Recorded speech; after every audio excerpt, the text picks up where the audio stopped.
Welcome back. अब बात होगी दिल की। This is a podcast series और हम एपिसोड 3 में आज एक बहुत इम्पॉर्टेंट रियलिटी के बारे में बात करेंगे।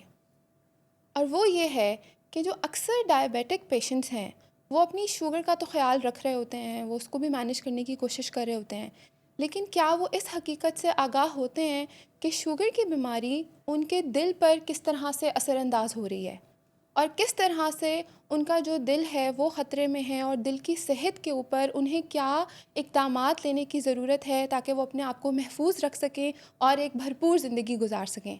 अब बात होगी दिल की। इस सीरीज़ में हमारे साथ काबिल कार्डियोलॉजिस्ट्स का एक पैनल मौजूद है। We have professor doctor Numan Naseer who is chief of cardiology department at Bahria international hospital.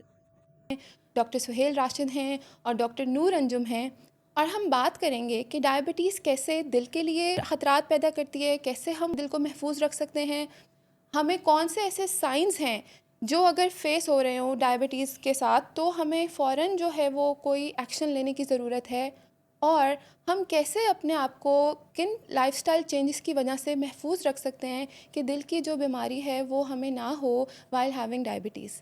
सो अपनी पॉडकास्ट शुरू करते हैं और सबसे पहले मैं आती हूँ डॉक्टर नुमान नसीर के पास।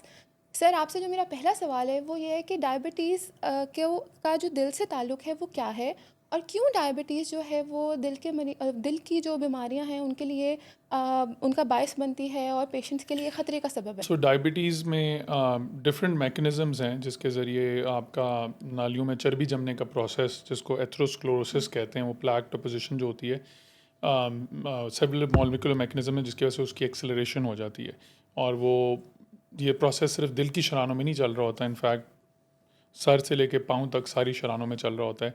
तो उसमें पेरिफेरल वैस्कुलर डिजीज़, स्ट्रोक का रिस्क और हार्ट अटैक का रिस्क सारे एलिवेट हो जाते हैं इस प्रोसेस की एक्सेलरेशन की वजह से। एथेरोस्क्लेरोसिस जो डायबिटीज़ में, उसमें मैक्रो और माइक्रो वैस्कुलर डिजीज़ होती है, बट हार्ट की तरफ से जो मैक्रो वैस्कुलर डिजीज़ है डायबिटीज़ की वजह से, जिस एथेरोस्क्लेरोसिस को एक्सेलेट करती है, तो उससे ये मामला होते हैं। तो यस, आपको शुगर बड़ी एग्रेसिव कंट्रोल करने की ज़रूरत है, जिस तरह और साथ में क्योंकि जिस शख्स को शुगर हो और कंट्रोल में ना हो, तो ख़ास तौर पे उनका हार्ट अटैक का रिस्क उतना ही है कि जैसे कोई ऐसा शख्स हो जिसको ऑलरेडी पहले हार्ट अटैक हुआ हो।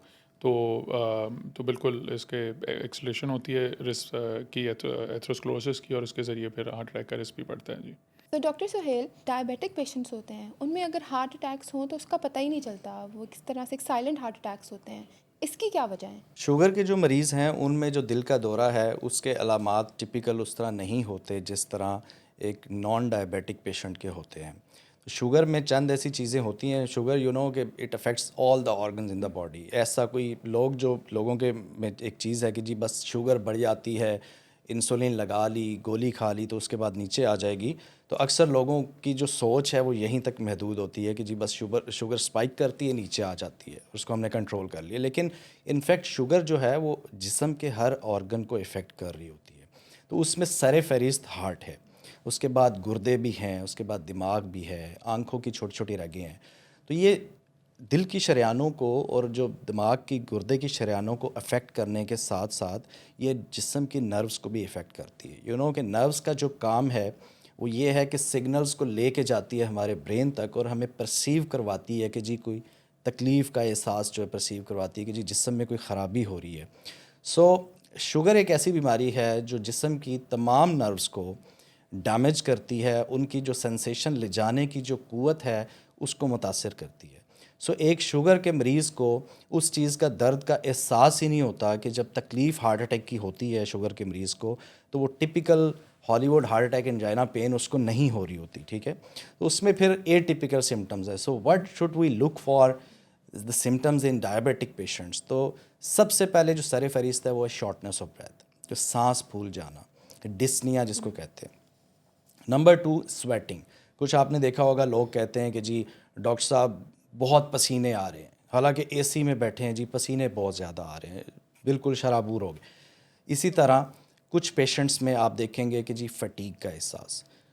जब आपको सिग्नल नहीं मिल रहा होता, so there are secondary things जो कि अगर प्राइमरी सिग्नल नहीं आ रहा, सो ये सेकेंडरी थिंग्स हैं जो कि क्लू देती हैं। उन सिम्टम पर इज़ गौर अ करना चाहिए। Yes, symptom is a clue.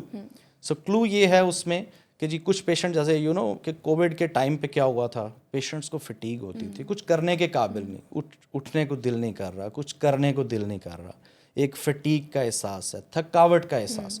सो इसी तरह डायबिटिक पेशेंट्स हैं, इनमें भी ऐसा फटीग का एहसास हो सकता है कि जो हार्ट अटैक का सिम्टम होता है लेकिन उसको लोग निगलेक्ट करते हैं। अब अगर किसी को पेट में तकलीफ़ है, बर्निंग हो रही है, तो वो उसको मैदे के साथ एट्रीब्यूट कर देते हैं। किसी को सांस फूल रहा है तो वो समझते हैं कि शायद मैं एक्सरसाइज नहीं कर रहा, ओवरवेट हो गया हूँ। इसी तरह किसी को ये जो मैंने सिम्टम आपको बताया, तो हर शख्स जो है वो डिफरेंट है, every one has different symptoms. लेकिन शुगर के मरीज़ों में यही उसमें है कि जी जो नर्व्स हैं उनकी कंडक्शन जो है वो अफेक्ट होती है। तो शुगर के मरीज़ों को ज़्यादा मोहतात रहना है। तो उनको अगर कोई भी क्लू आता है, कोई भी छोटा सा सिम्टम आता है, तो उसमें उनको देखना है कि जी उसमें दिल में कोई मसला तो नहीं चल रहा, जाके अपनी ईसीजी करवानी है, इको का टेस्ट करवाना है, अपने कार्डियोलॉजिस्ट से मशवरा करना है, या बुनियादी ट्रोपोनिन का टेस्ट होता है, ब्लड टेस्ट है, वो करवाना है। तो ये चीज़ है। बिल्कुल बिल्कुल, thank you doctor Suhel for this guidance. Doctor Noor, मैं इसी जो हम डायबिटीज़ के रिस्क के बारे में बात कर रहे हैं कि वो कैसे दिल को नुकसान पहुंचाती है, तो उसी में मेरा आपसे सवाल ये है कि जो इंसुलिन रेजिस्टेंस है या जो इन्फ्लेमेशन है बॉडी में, वो किस तरह से अर्ली कार्डियोवैस्कुलर डिजीज़ को बढ़ाने में किरदार अदा करती है, या कैसे दिल की बीमारियां जो हैं वो उसकी वजह से बढ़ रही हैं? सो जो डायबिटीज़ और प्री डायबिटीज़ के जो पेशेंट्स होते हैं उनमें इंसुलिन रेजिस्टेंस बहुत कॉमन होता है। What is insulin resistance? Insulin resistance ये होता है कि जब आपकी बॉडी इंसुलिन को रिस्पॉन्ड नहीं कर रही, तो इन फैक्ट फिर बॉडी और ज़्यादा इंसुलिन बनाने लग जाती है क्योंकि उसको वो डिज़ायर्ड रिस्पॉन्स मिल नहीं रहा होता। तो उससे इंसुलिन की बहुत ज़्यादती हो जाती है जिस्म में। ओवर टाइम मल्टीपल फैक्टर्स हैं जो ये इंसुलिन रेजिस्टेंस और इन्फ्लेमेशन, स्पेशली क्रॉनिक इन्फ्लेमेशन, जो लॉन्ग टर्म इन्फ्लेमेशन रहती है, वो वेसल्स पे, आपकी आर्टरीज़ पे किस तरह असर कर सकती है। एक तरीका ये है कि वो आपकी कुछ सब्सटेंसेस होती हैं जो नेचुरली आपकी आर्टरीज़ में निकलती हैं, जो आर्टरीज़ को डायलेट या फुला देने में हेल्प करती हैं। जब वो आर्टरी थोड़ी फूल जाती है तो उसमें खून की रवानी ज़्यादा हो जाती है। ये सब्सटेंसेस उसको ये फूलने नहीं देती, वो सिकुड़ी रह जाती हैं और खून की रवानी थोड़ी कम हो जाती है। दूसरा ये है कि देर बिकॉज इंसुलिन इतनी ज़्यादा होती है, हाइपर इंसुलिनीमिया की वजह से और इन्फ्लेमेशन की वजह से डायरेक्ट कुछ ऐसी स्पीशीज़ बनती हैं जिनको हम ऑक्सीडेटिव स्ट्रेस कहते हैं। ऑक्सीजन स्पीशीज़ ऐसी बनती हैं आर्टरीज़ के अंदर जो डायरेक्ट डैमेज करती हैं। एक और जो इम्पॉर्टेंट फैक्टर है वो ये है कि ब्लड की आप कह लें स्टिकीनेस वो ज़्यादा हो जाती है। जो प्लेटलेट्स होते हैं जो ख़ास खुलिए होते हैं, जब कट लग जाए वो खून बंद करने में हेल्प करते हैं, वो स्टिकी हो जाते हैं, तो उनमें फिर क्लॉट्स बनने के चांसेस नॉर्मल पॉपुलेशन से ज़्यादा होते हैं। ओवर टाइम ये जब 3-4 फैक्टर्स होते रहते हैं तो आपकी जो आर्टरीज़ होती हैं, नॉट ओनली हार्ट आर्टरीज़, यही वो आर्टरीज़ हैं जिस तरह डॉक्टर सुहेल कह रहे थे, स्ट्रोक, ब्रेन में भी, किडनीज़ में भी, आइज़ में भी सेम प्रोसेस चल रहा होता है। तो disease is of the arteries, not of the organ. तो उनमें अगर ओवर टाइम ये चीज़ें आपकी कंटिन्यू करती रहें तो आपकी आर्टरीज़ थोड़ी हार्ड हो जाती हैं, स्टिफ हो जाती हैं, अंदर से थिक होने लग जाती हैं, और इनमें जो चर्बी जमने का अमल है वो बहुत फास्ट हो जाता है, जिसको हम एथेरोस्क्लेरोसिस कहते हैं। बिल्कुल, thank you doctor Noor. I think this was very helpful information. So अब हम इस सेगमेंट में बात करेंगे कि जो डायबिटीज़ के पेशेंट्स हैं वो कैसे साइंस या अर्ली वार्निंग्स जो हैं वो फील कर रहे होते हैं, और अगर वो उनके बारे में मुहतात हों तो वो अपने आप को महफूज रख सकते हैं। तो सर, आपसे मेरा पहला सवाल ये है कि जो डायबिटिक पेशेंट्स हैं उनको किन साइंस के बारे में मुहतात रहना चाहिए, और अगर वो फेस कर रहे हैं तो उन्हें फ़ौरन कोई स्टेप लेना चाहिए? सो डायबिटिक्स में भी वही साइंस एंड सिम्टम्स होंगे जो कि एक आम बंदे में होंगे। सिर्फ डायबिटिक्स में यह है कि उनकी न्यूरोपैथी की वजह से कभी कभार उनकी जो क्लासिक हॉलीवुड चेस्ट पेन है कि छाती पकड़ी हुई है, शदीद दर्द है या दबाव है, उस तरह का महसूस ना हो, वो कम महसूस हो, या कुछ लोगों को वो महसूस ही नहीं होता। तो वो एक चीज़ है कि डायबिटिक्स में सिम्टम्स उस तरह क्लासिक प्रेजेंटेशन के साथ नहीं आते। तो वैसे जो अलामात हैं, किसी को हार्ट के सिम्टम्स हो रहे हैं, वो ये हैं कि छाती में दर्द दबाव हो रहा हो, सांस चढ़ रहा हो पहले से ज़्यादा, और ख़ास तौर पे दर्द दबाव चलने फिरने से बढ़ रहा हो और रेस्ट करने से बेहतर हो रहा हो, या वो एंजिसिड ज़बान के नीचे कोई नाइट्रो की गोली रखें तो उससे बेहतर हो रहा हो, तो वो अलामात हैं कि प्रॉब्ली एंजाइना की तकलीफ़ है। अगर यही तकलीफ़ आपको बैठे हुए महसूस हो रही है कि सांस चढ़ रहा है बैठे हुए अनयूजुअल एकदम, या दबाव हो रहा है, साथ उसको अब ठंडे पसीने आ रहे हैं, आपकी ये तकलीफ़ लेफ़्ट बाजू में जा रही है, जबड़े में जा रही है, तो ये जो है बेचैनी हो रही है साथ, तो ये सारी भी हाँ अलामत हैं एंजाइना की। और अगर ये रेस्ट पे महसूस हो रही हैं तो वो फिर एक हार्ट अटैक की भी अलामत हो सकती हैं। तो अगर आपको लगे किसी को भी शक भी है हार्ट अटैक का, तो it's better to be safe than sorry. आप फौरी अपना डॉक्टर से रुजू करें, बल्कि सिचुएशन में अगर लग रहा है हार्ट अटैक है तो इमरजेंसी रूम जाएँ। और जाने से पहले बेशक एक डिस्प्रिन चबा लें, या अगर आपको ऑलरेडी नोन हार्ट डिजीज़ की हिस्ट्री है और आपका ब्लड प्रेशर ठीक है तो आप ज़बान के नीचे नाइट्रो की गोली भी रख लें जाने से पहले पहुंचने तक। और फ़ौरन इमरजेंसी रूम में जाके अपनी ईसीजी करवाएं, ट्रोपोनिन टेस्ट करवा लें, तो उससे आपकी तशख़ीस हो जाएगी कहीं हार्ट अटैक तो नहीं हो रहा। फिर बाकी जो टेस्ट हैं आगे किए जा सकते हैं। बट बड़ा इंपॉर्टेंट पॉइंट है कि हमारे पास बहुत से लोग हार्ट अटैक में लेट पहुंचते हैं और तब बहुत डैमेज ऑलरेडी हो गई होती है। और जो आपकी वो नाली खुलने का फौरी तौर पे होता है जिसमें ब्लड थिनर्स दे के या एंजियोप्लास्टी टर्न करके अगर फुल ब्लोन हार्ट अटैक हो तो फौरी खोलनी चाहिए प्राइमरी पी से करके। तो वो अगर टाइम से ना हो तो उसमें हम कहते हैं मिनट्स इज मायोकार्डियम। तो वेरी इंपॉर्टेंट के सिम्टम्स रिकग्नाइज हों और उनके लिए जल्दी ट्रीटमेंट लिया जाए, वरना काफ़ी लोग बहुत देर कर देते हैं। और ख़ास तौर पे डायबिटिक्स जो हैं दे आर नोटोरियस कि वो इस मामले में ज़्यादा देर कर देते हैं कि उनको सिम्टम्स उस तरह टिपिकल क्लासिक एंजाइना के सिम्टम्स महसूस नहीं होते। तो ज़रा सा भी सांस चढ़ रहा है, दर्द दबाव है, कोई डिस्कम्फर्ट है, मेजॉरिटी लोग एक्चुअली दर्द का नहीं कहते, सम डिस्कम्फर्ट इन द चेस्ट, और वो तो वो अगर है इस तरह का कोई भी शक है तो आप जाके टेंशन इग्नोर लें। ना करें। बिल्कुल ना। और सर और ख़ास तौर पे ख़वातीन और एल्डरली में भी वो अगर वो डायबिटिक हो तो उनमें और भी सिम्टम्स फिर वो कंफ्यूजिंग हो जाते हैं। तो अक्सर लोग जलन के साथ मैदे की कंफ्यूज कर देते हैं। तो कुछ शक है तो गेट योरसेल्फ चेक। बिल्कुल नहीं, आई थिंक जो लोग भी अभी हमारे व्यूअर्स सुन रहे होंगे, इवन अगर आपकी फैमिली में भी किसी को आप ये फील करते हैं या घर में कोई कंप्लेन करता है तो उनकी बात को जो है वो इग्नोर ना करें कि शायद वैसे ही लग रहा होगा, बिल्कुल फ़ौरन एक्शन लें। बिल्कुल। और ये इसमें मैंने देखा है कि बंदों पे ज़्यादा टेंशन दे दी जाती है कि बंदे आर नोन टू बेगी उनमें हार्ट का समाव ज़्यादा होता है, तो एक मिथ बना हुआ इंप्रेशन। बट फीमेल्स और नॉट एनी, मतलब उनका 10 ईयर्स लैग करता है। बट हमारे केस में हम खवातीन का भी बहुत देखते हैं। बिल्कुल खवातीन सीरियस दूसरों का लेना ख्याल चाहिए। रखती रहती हैं बट अक्सर उनका हार्ट अटैक मिस हो जाता है। हम मिस ये हो बहुत जाता देखते हैं। है। Lot of studies have shown that as well that females की समहाउ ज़्यादा लेट प्रेजेंटेशन होती है, और डायबिटिक्स ही और फीमेल्स का कॉम्बिनेशन। तो बिल्कुल उसका ख्याल रखना चाहिए और बिल्कुल कि इसको बहुत एहतियात इग्नोर के ना साथ करें इग्नोर फैमिली ना मेम्बर्स करें। के सिम्टम्स के। जी बिल्कुल। बिल्कुल। डॉक्टर सुहेल, सो जिस तरह से हम अभी इस सेगमेंट में बात कर रहे हैं कि हार्ट डिजीज़ के अंदर जो अर्ली साइंस हैं फॉर डायबिटिक पेशेंट्स, उनको कैसे हम बेहतर से जान सकते हैं और उन क्लूज़ को कैसे हम आइडेंटिफाई कर सकते हैं, जैसे आपने जिक्र किया। सो हमने अभी लास्ट पॉडकास्ट की थी जिसमें हमने बात की थी, इसी सीरीज़ में अब बात होगी दिल की में, कि अब जो हार्ट डिजीज़ हैं वो सिर्फ ओल्ड एज में नहीं हो रही, बल्कि वो अब अर्ली 30s में 40s में भी हो रही हैं। तो आप डायबिटिक पेशेंट्स को क्या एडवाइस करेंगे जो इसी एज से ताल्लुक़ रखते हैं, कि उन्हें कैसे स्क्रीनिंग की तरफ जाना चाहिए ताकि वो हार्ट की डिजीज़ को अर्ली आइडेंटिफाई कर सकें या उससे महफूज रह सकें? देखें, जो शुगर के मरीज़ हैं, इंक्लूडिंग यंग पेशेंट्स, जो 20 साल से ज़ायद की उम्र है, तो उसमें जो कुछ टेस्ट हैं बुनियादी मेटाबॉलिक पैनल वगैरह, वो बहुत इंपॉर्टेंट है। सो हर साल कम अज़ कम जो 20 साल से ज़ायद उम्र के जो पेशेंट हैं उनको हर साल अपने टेस्ट कुछ करवाने हैं, बुनियादी टेस्ट, जिसमें कि नंबर 1, कुछ अगर मैं टेस्टों से पहले भी कुछ बेसिक बातें करूं तो ये है कि एक वेट मशीन, अपने वज़न को देखें कि आर वी गेनिंग वेट, ठीक है। उसके अलावा अपना वेस्ट सरकमफ्रेंस, कि जी अपनी वेस्ट को देखें, पहले 32 थी अब 34 होगी। ऑब्वियसली कुछ ना कुछ ऐसा चल रहा है, खुराक में चल रहा है, कोई लाइफस्टाइल में ऐसा चल रहा है कि जिस वजह से वेस्ट बढ़ रही है। फिर ये तो है BMI, इसको कहते हैं। आप किसी भी गूगल एप्लीकेशन पे जाएं, ऑनलाइन जाएं, BMI लिखें, बॉडी मास इंडेक्स। तो बॉडी मास इंडेक्स सिंपली आप अपनी हाइट को अपने वेट के मीटर स्क्वायर से तकसीम करते हैं तो आपका BMI आ जाता है।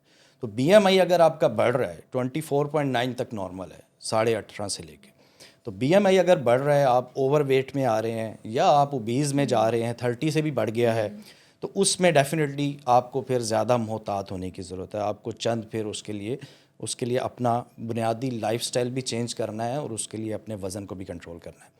ये तो है बुनियादी चीज़। फिर अगर आप टेस्टों की तरफ आएँ तो कुछ टेस्ट हैं जो सब के लिए हैं, जो सिर्फ शुगर के मरीज़ों के लिए नहीं। लाइक फास्टिंग लिपिड पैनल है जिसमें cholesterol, triglyceride, low density lipoprotein, जिसको हम ख़तरनाक कोलेस्ट्रॉल कह सकते हैं, इस तरह वेरी लो डेंसिटी, ये सारी जो प्रोफाइल है ये बहुत इंपॉर्टेंट है। हर शख्स को, चाहे वो डायबिटिक है या नहीं है, हर साल एक दफ़ा ये लाजमी करवानी है। और ये टिपिकली ये फास्टिंग में करवाई जाती है। ठीक है, क्योंकि जब हम खाना खा लेते हैं तो उसके बाद वो स्पाइक कर जाती है ट्राइग्लिसराइड की वैल्यू। तो फास्टिंग में ये है कि हमें उसका एक एवरेज सही से पता चल जाता है कि क्या उसकी वैल्यू है। उसके अलावा आप अपना ब्लड प्रेशर देखना, जो कि अमूमन लोग नहीं कर रहे होते। तो ब्लड प्रेशर जो है वो मैनुअल एक ब्लड प्रेशर ऑपरेटर्स रखे हैं, उसको सीख लें, that is very easy to learn. तो वो रख लें, उस पर ब्लड प्रेशर अपना देखें, या कोई घर में किसी को ट्रेन कर लें, एक दो दफ़ा अपना ब्लड प्रेशर देखें। सो डायबिटिक पेशेंट्स के लिए जो बहुत स्पेसिफिक चीज़ें हैं वो ये है कि अपना HbA1c लेवल, जो ग्लाइकेटेड हीमोग्लोबिन लेवल जिसको कहते हैं, वो 3 महीने की शुगर की एवरेज है, जो अक्सर मैंने देखा है कि जो शुगर के मरीज़ हैं वो नहीं करवा रहे होते। ठीक है, वो आप हर शुगर के मरीज़ को 4 से 6 माह बाद अपना HbA1c परसेंट लेवल लाजमी देखना है, और इसको देखना है कि मैं कितना 6.5 के आसपास रह रहा हूँ। If it is going beyond 7 से ऊपर 8 से 9 से, तो जितना ये बढ़ता जाएगा उतना कंट्रोल ख़राब हो रहा है, उतना शुगर स्पाइक कर रही है, उतना ही वो इन्फ्लेमेशन कॉज कर रही है, उतना ही आपके सारे सिस्टम्स को वो नुकसान पहुंचा रही है, और आपके इंपॉर्टेंट ऑर्गन्स को, इसमें हार्ट सरे फहरिस्त है जैसे मैंने बताया। इसके अलावा फिर स्पेसिफिक हार्ट के टेस्ट हैं, जिस तरह ECG का टेस्ट है, जो इलेक्ट्रोकार्डियोग्राम है, उसमें भी बहुत से दिल के मसाइल पता चल जाते हैं कि दिल में एबनॉर्मेलिटी कुछ चल रही है। अगर किसी डायबिटिक पेशेंट को खुदा ना खास्ता पहले कोई साइलेंट हार्ट अटैक हुआ है, तो उसमें एविडेंस आ जाती है, क्लू आ जाता है कि जी इसको ये मसला है, तो लिहाजा आगे इकोकार्डियोग्राफी या एंजियोग्राफी की तरफ जाना चाहिए। इसी तरह किसी के वैल्व्स का मसला है या हार्ट के चैम्बर एनलार्जमेंट हो गई है, तो वो भी ECG पे क्लू मिल जाता है। ECG में कंडक्शन सिस्टम का पता चल जाता है कि दिल का जो इलेक्ट्रिकल का निज़ाम कितना मौसर है और कितना अच्छा काम कर रहा है। तो ये बुनियादी चीज़ें ECG। फिर नेक्स्ट स्टेप है जी इकोकार्डियोग्राफी का। तो इकोकार्डियोग्राफी में हम 2D जैसे अल्ट्रासाउंड का टेस्ट होता है, उसी तरह दिल का एक अल्ट्रासाउंड का टेस्ट है, जिसमें दिल के चैम्बर, पट्टे, साइज़, उसके प्रेशर नाप सकते हैं, दिल के अंदर वेल्व्स की ब्लॉकेज लीकेज को जान सकते हैं, और इसमें मज़ीद काफ़ी सारी दिल की बड़ी शरियानों की मालूमात मिल जाती हैं, और ओवरऑल हार्ट की हेल्थ का पता चल जाता है इकोकार्डियोग्राफी। सो कम अज़ कम ये है कि डायबिटिक पेशेंट्स अपना ये साल में एक दफ़ा ECG और बेसिक एकोकार्डियोग्राफी तो लाजमी करवाएं। और अगर सिम्टम्स हैं, जैसे कि मैंने बताया कि डायबिटिक्स में टिपिकल सिम्टम्स नहीं होते, एटिपिकल सिम्टम्स होते हैं। अगर आ रहे हैं सिम्टम्स, तो एक्सरसाइज स्ट्रेस टेस्ट, जो शख्स एक्सरसाइज कर सकता है, उसकी ECG इंटरप्रेटेबल है, तो उससे सब एक्सरसाइज ECG, जो ट्रेडमिल का टेस्ट आम अल्फाज में कहते हैं कि जी स्ट्रेस टेस्ट जिसको कहते हैं, वो टेस्ट करवाएं। उससे बहुत अच्छी इन्फॉर्मेशन मिल जाती है कि दिल के अंदर कोई ख़राबी दिल की शरियानों में तो नहीं चल रही कि जिसकी वजह से आगे कोई फर्दर टेस्टिंग की ज़रूरत है। और last but not the least एक कैल्शियम स्कोरिंग का टेस्ट है, जो कि अक्सर हमारे यहाँ लोगों को नहीं पता। It's a very simple test कि जी एक CT स्कैन ने एक स्नैप लेनी है, एक पिक्चर लेनी है आपके हार्ट की, तो उसमें अगर आपके हार्ट में कोई कैल्सीफाइड प्लैक पड़ा हुआ है, कोई कैल्शियम डिपोजिशन है, तो कैल्शियम जब डिपॉजिट होती है तो साथ में वो कोलेस्ट्रॉल और चर्बी भी डिपॉजिट हो रही होती है। तो वो एक सिंपल आप सिर्फ सेकंड्स का टेस्ट है, वो आप करवा के कैल्शियम स्कोरिंग, तो उसमें फिर एक स्केल है जिस पे कैल्शियम स्कोर आ जाता है। तो जितना कम है, अगर 0 कैल्शियम स्कोर है, तो उसमें आपके हार्ट अटैक होने का रिस्क भी कम है और आपके दिल के अंदर जो डिपोजिशन है वो भी कम है। हाँ, ये सॉफ्ट प्लैक को नहीं ये पकड़ता, लेकिन कैल्सीफाइड प्लैक्स अमूमन डायबिटिक पेशेंट्स में देखा जाता है, कैल्सीफाइड प्लैक्स बन रहे हैं। और जितना ये स्कोर बढ़ता जाता है, अगर वो 100 से ऊपर जा रहा है तो रिस्क ऑब्वियसली फिर माइल्ड से मॉडरेट की तरफ जा रहा है। अगर वो 300 से ज़्यादा चला जाता है तो इसका मतलब है कि डेफिनेटली आपकी शरियानों के अंदर कहीं ना कहीं डिपोजिशन हुई हुई है, कोलेस्ट्रॉल, चर्बी इकट्ठी है, जिसको आगे फर्दर टेस्टिंग की ज़रूरत है। और अगर किसी को उसमें मसला आ रहा है, मतलब कैल्शियम स्कोरिंग में या स्ट्रेस टेस्ट उसका एबनॉर्मल आ रहा है, तो फिर गोल्ड स्टैंडर्ड जो है दिल की एंजियोग्राफी का टेस्ट है, उसके लिए ज़ाहिर है कि जी दिल का जो अपना कार्डियोलॉजिस्ट है उससे फिर देखना है उसको। जी बिल्कुल नहीं डॉक्टर सुहेल, इसमें से बहुत सारी जो आपने पॉइंट्स बताए हैं, अक्सर हम इसको इग्नोर कर रहे होते हैं या नहीं सोच रहे होते कि मे बी अगर डायबिटीज़ है बट यंगर एज में इनको इन टेस्ट को साल में एक दफ़ा अपनी रूटीन का हिस्सा बनाने की ज़रूरत है। तो this was very helpful information. Doctor Noor, आपसे जो मेरा क्वेश्चन है वो ये है कि हमारे पाकिस्तान में जो प्री डायबिटिक पॉपुलेशन है वो भी जो अफराद हैं वो भी बहुत ज़्यादा हैं। सो उनके लिए आपको लगता है कि ऐसे स्टेप्स वो ले सकते हैं जिससे वो फ्यूचर में अपने हार्ट रिस्क को कम कर सकते हैं? Okay, so pre diabetes is on the spectrum के आगे जाके अगर हमने केयर नहीं की तो this is going to develop into full blown diabetes. लेकिन जो एक अच्छी बात है कि ये एक रिवर्सेबल चीज़ है कि अगर हमने इस पे अभी से ही अपनी चीज़ें फ़िक्स करनी शुरू कर दी तो वी कैन रिवर्स इट। जो चीज़ें फ़िक्स करने वाली हैं उनको ये है कि हम जितनी जल्दी और जितने मौसर तरह से इम्प्लीमेंट कर सकें उतना बेहतर है। So the most important thing is कि हम अपनी डाइट पे फोकस करें, सारा एम्फेसिस एक अच्छी खुराक पे करें। ईट लेस लेकिन अच्छा खाएं, जिसमें मेन फोकस हमारा should be on vegetables, lentils, दालें, सब्जियां और गुड क्वालिटी लीन प्रोटीन, जिसमें ऑब्वियसली बीफ और मटन को बहुत रेगुलर अपनी डाइट में ना शामिल करें। इसके अलावा हाइड्रेशन का ख्याल रखें। पानी 2 to 3 litres per day is recommended as a bare minimum for जिसका बंदे का हार्ट फंक्शन नॉर्मल है। उसके बाद जो दूसरी इंपॉर्टेंट चीज़ है वो है मूवमेंट, तो उसको प्रायोरिटाइज़ करें। जिस तरह हमारे कुछ लोग आजकल वॉचेस भी पहन रहे हैं, तो एटलीस्ट एम टूवर्ड्स 7,000 से 10,000 स्टेप्स तक एम करें। और कोई अगर कार्डियोवास्कुलर एक्टिविटी आप कर रहे हैं, हमारी तरफ से इट्स इम्पॉर्टेंट कि 30 to 40 मिनट्स उस तरफ की, उस लेवल की एक्सरसाइज की जाए जिसमें आपको लगे कि मेरी दिल की रफ्तार थोड़ी बढ़ रही है, मुझे थोड़ा सा पसीना आ रहा है। तो 5 to 7 डेज़, 5 से 7 दिन ये एक्सरसाइज करना बहुत ज़रूरी है। Stress also plays a part in developing diabetes and pre diabetes, तो उसमें जिस लेवल तक हो सके अपने स्ट्रेस को मैनेज किया जाए।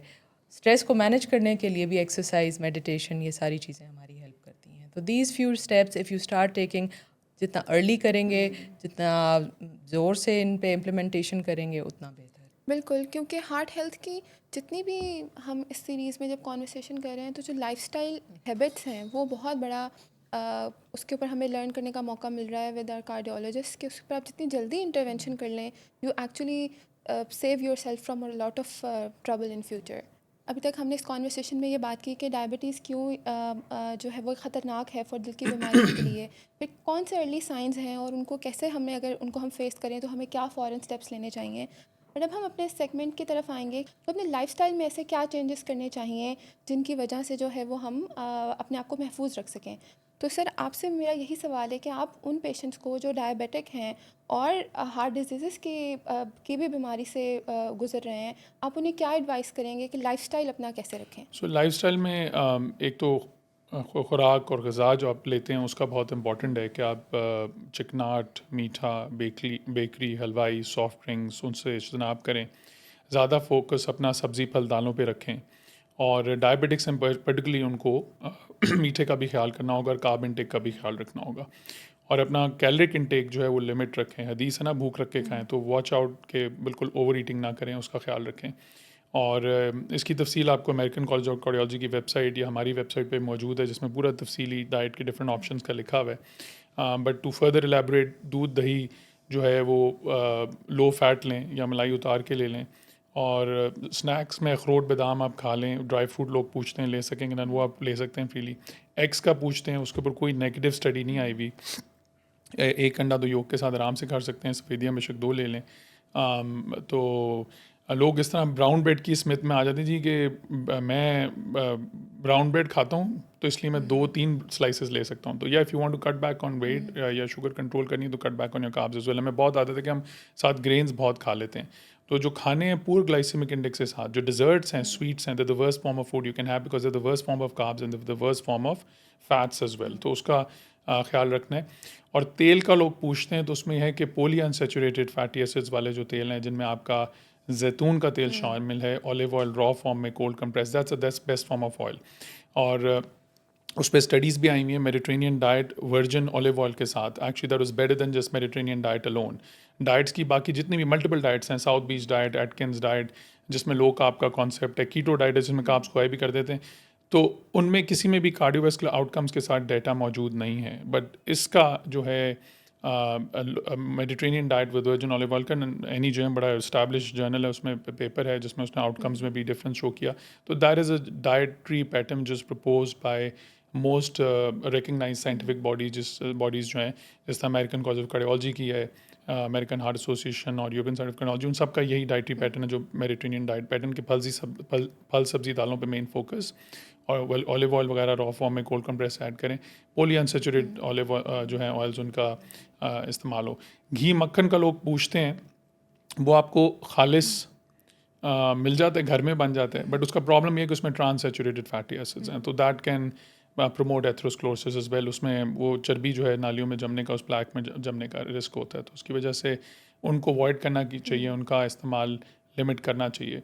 गोश्त का पूछते हैं तो उसमें आप हफ्ते में 1-2 बार खा रहे हैं लीन फॉर्म में चर्बी उतार के तो कोई मसला नहीं है। और चिकन फिश बेशक रेगुलर ले लें, ग्रिल्ड हो स्टीम्ड हो, अगर डीप फ्राइड है तो प्रॉब्ली फिर गोश्त से भी बुरी हो जाएगी, ठीक है। और ऑयल्स में अगर खाना पका रहे हैं तो उसमें vegetable oils are preferred, but reuse ना हो, ओवर हीट ना हो, बिकॉज उससे हाइड्रोजनेट हो जाते हैं। तो I think that's kind of the diet का एक जनरल फ्रेमवर्क जिसको फॉलो करना चाहिए। मीनवाइल ग़ज़ा के साथ साथ ये डाइटरी पैटर्न के साथ आपको एक्सरसाइज में ये है कि 30 मिनट रोज़ाना at least 5 times a week is recommended. Daily हो जाए तो और भी अच्छा है। अब अक्सर लोगों को टाइम नहीं मिलता, बिजी स्केड्यूल्स हैं, डबल जॉब्स कर रहे हैं वो, तो उसमें कि you physically active during your job तो आप वॉच पे अपने स्टेप्स वगैरह देख सकते हैं। आप बड़े आपके पास टूल्स आ गए हैं फ़ोन पे, वॉच पे, तो अगर as long is achieving 7,000 steps a day, so that's very good. Elderly हैं, थोड़ा सा आर्थराइटिस वगैरह इशू है, तो 4,000 कदम भी कर लें तो अच्छा है। मिनिमम 4,000 तो करें, and every 1,000 steps that you do as added increment of that in terms of cardiovascular risk reduction. 7,000 से ऊपर जाके कोई खास फ़ायदा नज़र नहीं आया अगर वो लोग फालतू कर रहे हैं, बट अगर शौक है तो ज़रूर करें। और एक्सरसाइज के कि एक इंपॉर्टेंट चीज़ के लोग और साथ थोड़ी बहुत रेजिस्टेंस ट्रेनिंग आपको मौका लगे तो बंदा वो कर ले, बट एक्सरसाइज का है कि सडन इम्पल्सिव एक्टिविटी नहीं करनी, वो बहुत इंपॉर्टेंट है। अगर एक्सरसाइज की आदत नहीं है या वैसे कोई रूटीन से हट के चीज़ करें तो उससे आपका एक्चुअली हार्ट अटैक का रिस्क बढ़ सकता है। तो मैं जब यूपेन में था फिली में, तो मैं पहली स्नोफॉल जब होती थी मैं पता था कि सारा साल एक्सरसाइज नहीं कि अब स्नो शवलिंग करेंगे तो प्लाक रप्चर्स, हार्ट अटैक के साथ लोग आएंगे। तो exercise very good for you, but sudden impulsive activity जो आराम से टॉलरेट ना कर सकें वो नहीं करनी चाहिए। रूल ये होना चाहिए जनरली मॉडरेट इंटेंसिटी एक्सरसाइज, उससे बियॉन्ड का कार्डिक फ़ायदा नहीं देखा गया। मॉडरेट इंटेंसिटी एक्सरसाइज इस तरह की कि सांस चढ़े बट पूरे जुमले में बात कर सकें। तो इसका जनरल एक एक्सरसाइज का आई थिंक ये अप्रोच रखें तो वो सेफेस्ट है और बेस्ट है। और एक्सरसाइज करें तो आपकी इंसुलिन रेजिस्टेंस कम होती है, शुगर कंट्रोल भी बेहतर होता है, तो वो है। और शुगर के मरीज़ों में ये डाइट और एक्सरसाइज के साथ साथ आपका वेट लॉस का, जिसमें काफ़ी अच्छी अब GLP-1 एनालॉग्स आ गए हैं, SGLT2 इनहिबिटर्स आ गए हैं, ड्रग्स हैं वो लें अगर आप क्राइटेरिया मीट करते हैं, उसके सर्टन सेट हैं, बट उनको प्रेफरेंस देनी चाहिए। अगर आपकी कार्डिक हिस्ट्री भी है, ख़ास तौर पे अगर वज़न ज़्यादा है तो उन ड्रग्स को डेफिनेटली प्रेफरेंस देनी चाहिए और अदर डायबिटिक ड्रग्स। और बाकी वेट लॉस के साथ जो कार्ब्स कम करके और कैलोरी इनटेक करके आप देखेंगे, साथ में स्मोकिंग, आपने बाकी सारे रिस्क फैक्टर्स जो है ना, अगर शुगर है तो आपने उनको भी बड़ा एग्रेसिवली कंट्रोल करना है। तो अपनी स्मोकिंग आप करते हैं तो छोड़ दें, that's a poison as far as I am concern for, कि अगर आप शुगर भी हैं साथ स्मोकिंग कर रहे हैं तो वो तो आप is just asking for trouble. तो आई थिंक प्रॉपर स्लीप 7 से 9 घंटे का, उसका भी देखा गया है कि अगर आप वो कम सोएं तो उसमें एंडोथेलियल डिसफंक्शन होता है, ज़्यादा सोएं तो उसमें भी। तो 7 से 9 घंटे का is the ideal sleep time to watch for. Stress को बंदा थोड़ा कंट्रोल कर सके, वो आपके हाथ में नहीं होता, बट उसको उसका भी थोड़ा बहुत रोल देखा गया है, साइकोलॉजिकल फैक्टर्स का भी, साइको सोशल फैक्टर्स का। और हमारी जो आलूदगी है माहौल की, वो आई थिंक एज ए मिल के हम कम्युनिटी इस चीज़ को एड्रेस करें, सारे उस चीज़ का ख्याल रखें। और स्कूल लेवल पे, गवर्नमेंट लेवल पे, पर्सनल लेवल पे हमें खुराक का ये सारे रिस्क फैक्टर्स ख्याल रखना, because heart disease is the number 1 killer in the world. 18 million अमवात सालाना इसकी वजह से होती हैं। तो हमें इसको as a kind of war footing के तौर पे इन सब रिस्क फैक्टर्स को एड्रेस करना चाहिए। And prevention is the best cure. Yes. सबसे ज़्यादा खर्चा तो बाद में जो एडवांस ट्रीटमेंट्स पे आता है, अगर आप प्रिवेंशन पे ही सब में कंट्रोल करनी शुरू कर दें तो बिल्कुल। बहुत अच्छा होगा। एक बड़ा इंपॉर्टेंट पॉइंट है कि हमारा कार्डिक डिजीज़ का risk 1.7 times higher than an average Caucasian male, ये यूके का और यूरोपियन डाटा कहते हैं। और साउथ एशियंस का सबसे ज़्यादा है, बट हम साउथ एशिया में भी नंबर 1 है। तो कार्डियोवैस्कुलर डिजीज़ में नंबर 1 किलर है, उसमें पाकिस्तानी जो है एक तरह के नंबर 1 है। नंबर 1 है। और इसलिए हम ये देख रहे हैं रिस्क हार्ट डिजीज़ का at a much younger age. मैं बाहर US में भी टॉप कार्डिक सेंटर्स में काम करता हूँ, वहाँ पे we see this happening at 10 years later. इधर हम 10 साल पहले देख रहे हैं ऑनसेट ऑफ हार्ट डिजीज़ का, हार्ट अटैक का जो सारा सिलसिला है। तो इसलिए हमें बड़ा एग्रेसिवली इसको डील करने की ज़रूरत है। इससे रोज़ाना इतनी बात हो रही हैं, तो we need to address this very aggressively. Doctor Numan, thank you so much. I think this core concept जो आपने अभी यहाँ पे अभी बताया कि प्रिवेंशन जो है वो ट्रीटमेंट से बहुत बेहतर है। जी। और ये मकसद भी इस सवाल का या इस एजुकेशन का यही है कि हम कैसे अपने रोज़मर्रा के लाइफस्टाइल में इन चेंजेस को ला सकें, और ये चेंजेस बिल्कुल डूएबल हैं। जैसे आपने स्टेप बाय स्टेप ग़िज़ा के बारे में भी बताया, या मूवमेंट के बारे में भी बताया, या माहौलियाती आलूदगी को भी हम इवन उसमें भी हमें कंट्रीब्यूट करना क्यों इम्पॉर्टेंट है, बिकॉज अगेन प्रिवेंशन जो है वो हमेशा ट्रीटमेंट से बेहतर है, उसमें बहुत कम तकलीफ है। बिल्कुल। और जब ये चीज़ें लाइफस्टाइल की कर रहे हैं तो अपने डॉक्टर से ज़रूर ज़रूर आप राब्ते में रहें। और यस, अपने शुगर के लिए तो चेक करा रहे होंगे, कोलेस्ट्रॉल, ब्लड प्रेशर, जो बाकी सारे रिस्क फैक्टर्स हैं वो भी साथ एड्रेस हो रहे एड्रेस हैं, हो और रहे वो उनके टारगेट्स पे बड़े एग्रेसिवली कंट्रोल हो रहे हैं। बिल्कुल। डॉक्टर सुहेल, आपकी तरफ मैं आऊँगी, और मेरा अगला सवाल ये है कि पेशेंट जो हैं, वो जो डायबिटिक पेशेंट्स हैं, वो दवाइयाँ तो ले रहे होते हैं अपनी डायबिटीज़ को मैनेज करने के लिए, बट क्या ऐसी भी अब जो है वो दवाइयाँ मौजूद हैं जिनमें आपकी डायबिटीज़ भी बेहतर मैनेज हो जाती है, आपकी शुगर भी बेहतर मैनेज हो जाती है, और आपका जो दिल है वो भी महफूज रहता है? बिल्कुल, ये आपने अच्छा सवाल किया कि जो शुगर के मरीज़ हैं आमतौर पे अपनी दवाएं ले रहे होते हैं। सबसे पहले तो ये अंडरस्टैंड करने की ज़रूरत है कि जो लाइफ़स्टाइल मेजर्स हैं, दवाई से पहले मैं बात करूँगा लाइफ़स्टाइल मेजर्स की, जो कि आमतौर पे शुगर के मरीज़ नहीं कर रहे होते। लाइफ़स्टाइल मेजर, जैसा कि डॉक्टर नूर ने एलेबोरेट किया है, वो बहुत ज़रूरी है। आपने अपनी डाइट को वॉच करना है, शुगरी आइटम्स जो इनटेक है शुगर का, उसको कम करना है, एक्सरसाइज की तरफ आना है, हेल्दी एक्टिविटी की तरफ आना है। अब शुगर के मरीज़ अक्सर जो है वो आपने देखा होगा कि जी ओरल मेडिकेशंस पे हैं, इंसुलिन की तरफ नहीं जाते, नंबर वन। तो इंसुलिन बाज़ लोगों में लाइफ सेवर है।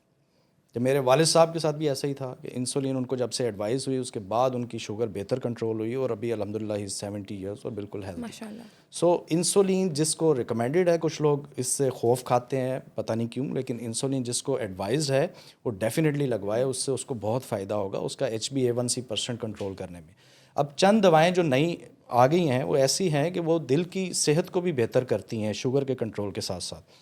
जिस तरह SGLT2 इनहिबिटर्स हैं, डेपाग्लिफोजन, एम्पाग्लिफोजन वगैरह की जो दवाइयाँ हैं, तो उनमें ये है कि वो गुर्दे पे असर करके जो फालतू जो शुगर है जो खून में, उसका इखराज करती हैं यूरिन की फॉर्म में, और साथ नमकियात भी सिक्रीट करवाती हैं। तो उसमें यह है कि जो किडनी वापस शुगर 90% रीअब्जॉर्ब कर रहा होता है ब्लड स्ट्रीम में, और उससे स्पाइक आ रही होती है शुगर के मरीज़ों में, तो वो नहीं आ रही होती।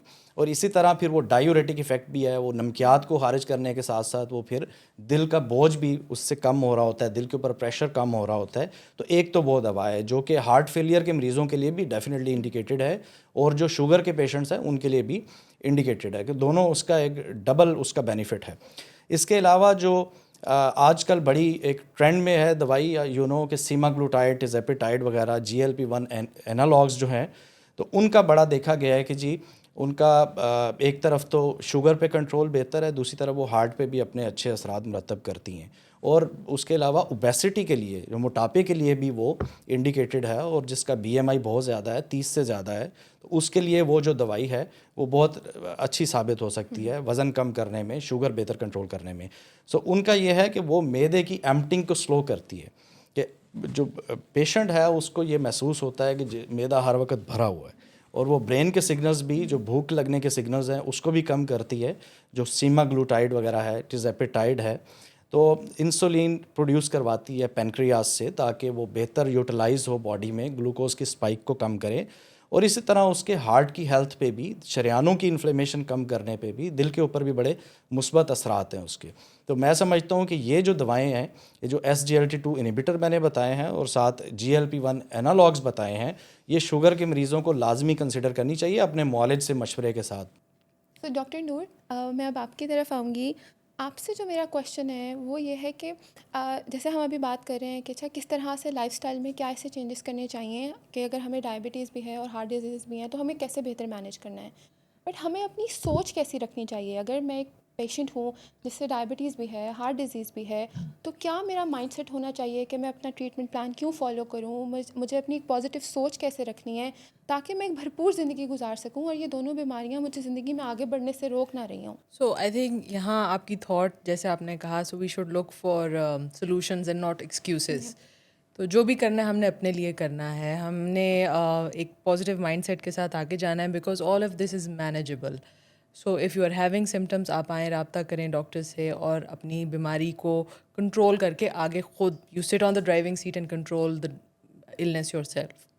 इसमें यह है कि डाइट में if you are having challenges, आपको we can have a support system for you, जिसमें आप हमसे रब्ता कर सकें, हम आपको डाइट के बारे में गाइड कर सकें, डाइटिशियन में पार्ट प्ले कर सकते हैं। दूसरी बात, we can give you some social psychological support also, कि अगर आपको ज़रूरत है, you are not able to move around with these things, तो हम आपसे बातचीत करके आपके सोशल सेटअप के हिसाब से आपको एक चीज़ बेहतर टेलर मेड करके दे सकें। तीसरा सबसे इम्पोर्टेंट बात यह है कि जो भी एफ़र्ट करें वो कंसिस्टेंटली करें, कि शुरू में कुछ करके बड़ा बहुत ज़्यादा अपना एफ़र्ट शुरू में लगा दिया और फिर you burn out. So this is a lifelong commitment that you have, both these diseases lifelong, and you're going to commit to following the patterns that will teach you lifelong. तो उसमें consistency is key, and just be sure कि आपकी team आपके साथ हमेशा है. There is a lot of data online also, but उसको channelize करना, उसके लिए हर वक्त हमारी टीम या आपके नॉलेज आपके साथ होते हैं.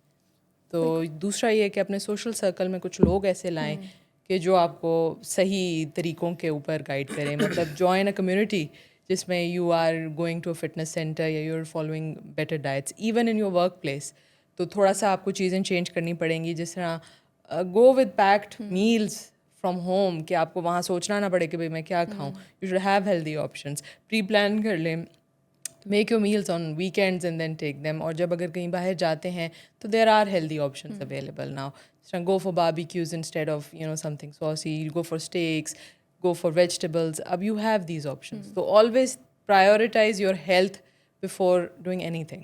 और वो सोच कर when you take the step, तो उसमें काफ़ी पॉजिटिविटी आ जाएगी इंशाल्लाह. सो आप लोग हमारी कॉन्वर्सेशन अभी सुन रहे थे कि अब बात होगी दिल की, और इस एपिसोड में हम बात कर रहे थे कि जो डायबिटीज़ है और हार्ट हेल्थ का रिस्क है उसको कैसे बेहतर मैनेज किया जा सकता है. और हमारे जो काबिल कार्डियोलॉजिस्ट हैं उन्होंने यही इन्फॉर्मेशन शेयर किया आप सबके साथ कि डायबिटीज़ और हार्ट डिज़ीज़ को इकट्ठे बेहतर तरीके से मैनेज किया जा सकता है, एज़ लॉन्ग एज़ आप उसके बारे में अपनी ज़िंदगी में आगाही लाते हैं, आप उसके जो साइंस हैं उनके बारे में कोई गफलत नहीं बरतते, बल्कि अगर आपको कोई भी रिस्क महसूस होता है तो आप फ़ौरन कार्डियोलॉजिस्ट से रब्ता करते हैं या इमरजेंसी की तरफ जाते हैं. और देन ऐसे बहुत से लाइफस्टाइल चेंजेस हैं जिनमें आपकी खुराक, आपकी एक्सरसाइज, आपका माइंडसेट, आपकी सोच, आपकी कम्युनिटी, जिनके ऊपर अगर आप काम करें और उनको अपनी ज़िंदगी में बेहतर तरीके से शामिल करें, एक भरपूर ज़िंदगी गुजार सकते हैं. So thank you Dr. Numan, Dr. Suhail and Dr. Noor for being with us in this conversation. और हम आपके लिए दिल की सेहत के लिए ऐसी मज़ीद कॉन्वर्सेशंस लाते रहेंगे इस सीरीज़ में, ताकि आप अपने दिल का ख्याल रख सकें और एक बेहतर ज़िंदगी गुजार सकें. Thank you.